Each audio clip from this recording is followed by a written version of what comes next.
JFH.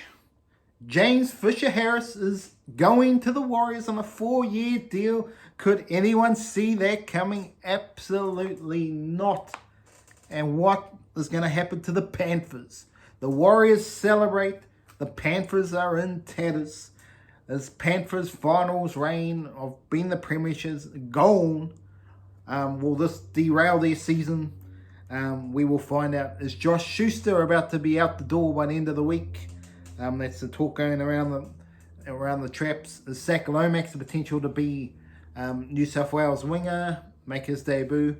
And who is going to be fullback for New South Wales? There is 5 options. Who are they going to pick? And the one I pick is probably not your selection, but I am tipping this guy. And I think he's been on the brisk of being a New South Wales player, and just injuries have stopped him. But this is the year for this man to get his journey. But let's talk for it. We'll talk about the footy over last week, and we're going to talk about my predictions for the week ahead. Let's get to it right here at the Barry Charles Footy Show. Well, welcome everybody. Let's get to it. Yes, what is happening here? The Warriors sign James Fisher-Harris on a 4-year deal. I assume for the same amount of money as he was getting at Penrith. Whether or not he got more, we don't know. But absolutely outstanding for the Warriors. Now, there's a few question marks around. Obviously, he's a hard man from what I've heard and from what he's seen, and whether he's a little bit different off the field. So he probably will bring standards. But now the biggest talking point, is he the biggest signing the Warriors have ever had? Wow. That has been the talk from Adam Blair. That's been the talk about a few other players. Absolutely. I absolutely believe this is if the final piece of the puzzle. Would be better if Noah Blake was there as well, but he's not. But for Fisher-Harris, hopefully he's continuing to go up. That's my only concern. He's in that age where he should be hitting his prime as a prop, but that's just that question mark, is that age factor. But hopefully he delivers on what he has done in the past and continues to go up, not downwards. That's my only concern about the signing. But in saying that, absolutely great get. Warriors of 5 years ago, not even 2 years ago, would not have got James Fisher-Harris. There has obviously been a change in the guard at the Warriors, and Kiwi players want to come home. And absolutely, and even likes the Kirk Capewell coming over. Now, this is what it is. A premiership window is in the Warriors' banks this year and the next year or two. Ideally, Sean Johnson is around for that. Can the Warriors go on and do a Penrith and do a three-peat? And there we go. I'll put it out there. The Warriors potentially have the strength to do it this year, the year after, and another year. Will they do it? We don't know. But the Warriors are definitely a chance. Yes, James Fisher-Harris. What do I think is the chances of him being the best? Well, this is where the debate is. Roger Tuivasa-Sheck, he came. He was absolutely a big signing. Absolutely a big signing, but he did not deliver. But to be fair, the team now is a lot better than the one that RTS came to initially. Sam Tompkins, probably the biggest talking signing ever, and probably the biggest flop signing ever. Absolutely. Go back to the day of Dennis Betts and the likes when they first started. The big guns, Dean Bell and the likes. But obviously, I think the only one I can compare it to me, to think of players, I mean, you had Kevin Campion, the Michael Lux, you had the very journeyman-like players, but the players that can actually win you a premiership. So James Fisher-Harris has joined that elite job. Obviously, these other two players didn't win them a premiership, but they certainly made the Warriors a lot better once they come, and that is Ruben Wiki and Stephen Price. These are the two players I think of when I think of players that the Warriors have signed that made an immediate impact when they came, and long lasting. Price was outstanding. Ruben Wiki, even in his old years, was absolutely playing and a leader for the men out there, and one of the most respected players in the game. So absolutely the Warriors can do it. Absolutely, the Warriors. With James Fisher-Harris, I am putting it out there that he can potentially be the best buy ever if they win a premiership. If they don't win a premiership, then we can put that in the back burner and debate that for years to come. But absolutely, potentially could be the buy. That certainly is the final piece of the puzzle to get the Warriors done. Josh Schuster. Yes, Schuster, out the door. See you later, mate. We don't want you. That's what we're hearing out of Manly. Where does he go? Well, it's certainly not the Warriors no more. I thought potentially the Warriors could be a team that Schuster could maybe get the best out of, but I don't see that happening. The Raiders definitely are. You could argue they got so many second rows there, whether that is destination for him. The Penrith Panthers can certainly probably do with him somewhere in the back line. I mean, I'll talk about teams that really are talented enough to really get the best out of them. And the Sharkies absolutely could do with them if they could get the best out of them. And then you obviously got other teams that need them, like the Bulldogs. Well, I'm not saying need them, but if he was at his best. But this is like a TPJ again. So the Bulldogs, Gold Coast, the Rabbits, the Eels potentially could buy them as well. Dragons, obviously. Yeah, to me, and he would need to go to a decent team under a well-coached team to get this done. But whether it happens, I'm not 100% sure. But anywho, let's get to it here. Zach Lomax. Yes, Zach Lomax, folks. Will he be on the wing for New South Wales? Well, let's put it this way. He ain't taking Brian Toho's place. He'll have to take Addo-Carr. And that is where the potential is for him to go. Will they do it? It's going to be interesting. Addo-Carr's playing well as well. But yeah, from what I've seen, and from what Zach Lomax can do, if he continues to play like this, I wouldn't be stunned if he's named in the team. But whether or not that happens, I don't know. But that's a big talking point, is who do they go with there? Are they the only options? I'm thinking Turbo potentially could go on the wing as well if you want the old Jared Haynes scenario instead of centre. I think we've got enough centres to cover the ship there, but I think the wing is the question mark for me. Even Toho as well. I don't know. He's a good meter eater, but is he the origin type? That's another question mark there. Addo-Carr has got the speed to burn on one side. Can have the speed to burn the turbo on the other side. This is where I'm looking at. Zach Lomax, though, is good in the air. So there's a lot of things to look at when you're looking at picking a side. So this is all the demographics here. But the key question is fullback. Yes.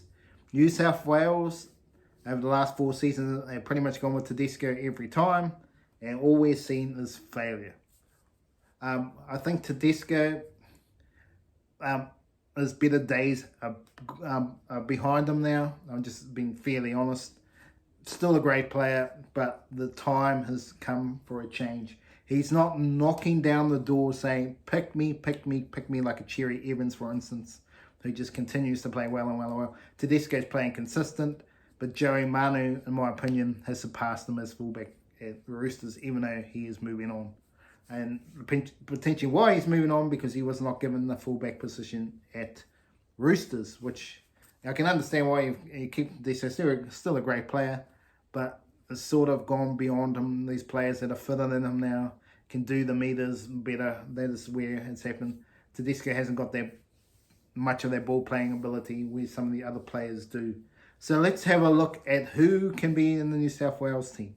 We've got, first off, the man, the myth, the legend. Now, first off, obviously, you got James Tedesco, the incumbent. Can he stay there?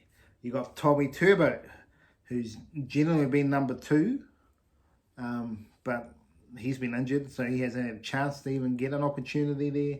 Latrell Mitchell, obviously issues off the field, but can he turn it around? Latrell Mitchell, definitely good enough if he is fit enough. Obviously, he is not like this player, Dylan Edwards, who will run all day. He's definitely in a different mode to that. Dylan Edwards. A lot of people are saying Dylan Edwards is the one that should take his place. But the man I think they should take over for New South Wales is the fullback. As I said at the start, no one's going to agree. Well, not many going to agree with me, but Ryan Papenhuyzen is the man you want a fullback for New South Wales. I don't want the meter eater. I don't think the meter eater gets it done. You need the silky skills, so that's why you could go for Turbo as well. If you're going to go for silky skills, you ought to go for Turbo or Ryan Papenhuyzen. You need someone with the razzle-dazzle. Thank you, man. Tedesco, Dylan Edwards, they'll just go direct all day. But Papenhuyzen Turbo can do things that not many other players can do. So that's where I see it. The same with Mitchell, but Mitchell's defence to me is not good enough for this level. That's why he'd have to go into the centres, and I would pick him at centre, even though people were saying don't pick him.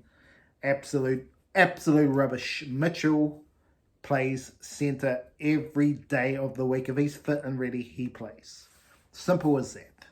I know people hate him, but his ability is untapped. He is in the team if he's fit, in my opinion. Papenhuyzen fullback. Centres have to be for mine Crichton and Mitchell. That's the way I'm going, that means Turbo goes onto the wing. And I've said that last year, Turbo should be on the wing anyway.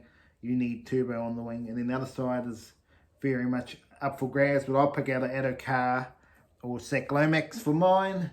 Brian Toher, great meter eater as well, and no doubt would be good for Origin. But whether he's got the attacking flair to score that try up in the air, where Zach Lomax or Josh Addo-Carr have a bit more of that in the attacking side. But Brian Toher is a very good winger. Don't get it twisted. Absolutely reliable under the high ball and making those meters. So that's just going to be where Michael Maguire's going to go. And who's going to play number 6 with Cleary? That is the other big question. Do they stick with Jerome? Moses looks highly unlikely to be back in time. So Nico Hines is in talks. I don't think there's anyone else. I mean, you could say about other players, but really, I think it's going to be out of those two who are going to get the nod, and it might just be Luai. I don't see anyone else banging down the door to say pick me. So that's the way that New South Wales is going anyway. But anyway, let's look at last week's games. The Roosters just, it's just the Roosters absolutely need to. Roosters just beating the Knights, I believe. Sorry, I don't know what happened here with my thing. The Roosters, the Roosters are just a very interesting team going forward. How they go going forward. The Roosters, they really do need to go to the next level. I'm not sure what the go is there. But the Roosters were just absolutely slow. It was a good bounce back factor from the Roosters, absolutely. The Roosters getting the win, a much needed one, and they had to get it done. The Broncos getting it done over the Dolphins, that was a huge one, yes. The Broncos getting it done, absolutely outstanding. Reece Walsh back in the game, so the Broncos are really pushing forward towards that. The Storm just beating the Bulldogs. Yes, they find a way. The Storm to get it done. Josh Addo-Carr hat trick. So it's going to be interesting to see how. But Bulldogs are certainly playing a lot better footy. Warriors vs Eagles, old school Warriors coming from nowhere to get to Golden Point. What a game! Well, I mean, the Warriors didn't play great, but somehow to get a draw out of this is unbelievable. They deserved to lose that game. The way they're able to just get out of it right at the end was old school Warriors. Debate over the penalty. Yes, it was a soft penalty, but he did touch him at the end of the day. It's not a thing of he didn't touch him at all. He touched him enough. Good heroics. I mean, good acting like a soccer player from Sean Johnson. But I think it's a penalty all day, and even though people are saying it's not, but it's a penalty all day, baby. But the errors are a concern for the Warriors. They need to get that out of the game very quickly. But the Warriors, No, and not to be any good in the wet football. Sack Lomax and Ben Hunt, if they don't play, the Dragons lose against the Tigers. Absolutely both played outstanding. The Raiders getting out of trouble against the Titans comeback as well, with Campere getting a late double to take it to Golden Point, but the Raiders get it done. And the bounce back of the Eels, bounce back victory for them, so it was good for the Eels to get a win. But the Sharks getting the win over the Rabbitohs, I was not convinced at all. Not convinced. So the tipping for the week, I got 5 out of 8, so it wasn't too bad. But let's go to the tipping this week. Let's see if I can get it done. Roosters versus the Storm tonight. I'm not 100% sure about this one, but I'm going for the Roosters just. The Roosters need to prove themselves as a premiership force. They've selected their hand and gone for Keary and Connor Watson. We'll see if that is the lesson. If they can do it twice in a row, we'll see. Going to be a good game. This will test to see where the Roosters are at. If the Storm win, then I'm starting to think they potentially are the real deal for 2024, like the Warriors. Dragons versus the Warriors. Well, this is a danger game for the Warriors, no doubt about it. I think they've only won three or two out of their last 13 games against the Dragons. So absolutely a hoodoo team for them. Can they bounce out of this hoodoo? It's going to be an interesting game. Warriors have all the firepower. Whether they can travel and get it done, we will see. If the Warriors are true title contenders, they have to win this game. So the Warriors by 7 for me. Eels and Dolphins, an interesting game. Obviously Mitchell Moses is still out. Dolphins got a few injuries. Dolphins are playing well, top of the table, folks. But I think the Eels will get it done. It could be a close one. Some people are thinking the Eels are going to win big, but I think it could still be close. Panthers and Tigers. This could be a bad day for the Tigers, but Lachlan Galvin is back, so we will see how good he is. But I think the Panthers will roll this one by 12. Titans versus Seagulls. The Seagulls got to travel to the Gold Coast. Daly Cherry Evans against the team he said no thank you to eventually, before signing a 10-year deal with Manly, which has been, 10 years now? Craziness. Manly should win 13+. We will see. Broncos versus the Raiders. This is the game of the round for mine. But Broncos at home, I think, will nudge it out by 7. Bulldogs versus Knights could be potentially a high-scoring game. But if the Bulldogs, the way they've been playing this season, they win this game, we will see. They know how to lose for a long time. But the way the Bulldogs are playing, I think they're a better side than the Knights. So the Bulldogs, for me, get this one. And then the Sharkies versus the Cowboys. A danger game for the Sharkies for mine. The Cowboys are doing better on the road of late. This is going to be a big test of how good the Cowboys are. But I say the Sharkies are going to win big time, 13+. I think they might get a bit of shock, the Cowboys. But anyway, that's the Barry Charles Footy Show for another episode. Remember to like and subscribe to the channel, and I'll be back with another video next week. Have a great day out there.